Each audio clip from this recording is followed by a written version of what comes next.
The acronym NFPA stands for the National Fire Protection Association. This is a non-profit organization.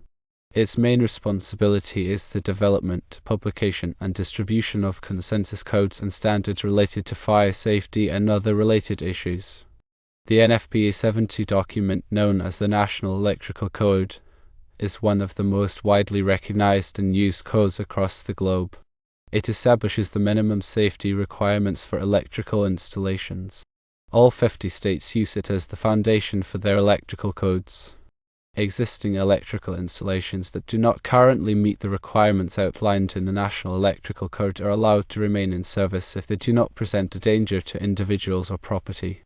However, any modifications or expansions to these existing installations must adhere to the current National Electrical Code regulations. A journeyman can serve on a board if they meet the specific requirements set by their jurisdiction. Generally, a journeyman must possess at least 4 years of experience in the electrical trade and must successfully pass an examination to obtain their journeyman's license. Electrical installations located underground in mines are excluded from the scope of the National Electrical Code. The National Electrical Code is specifically designed for electrical installations within buildings and structures, and therefore it does not extend to specialized applications like mine installations. Mine installations are typically subject to specific regulations and standards developed by organizations like the Mine Safety and Health Administration.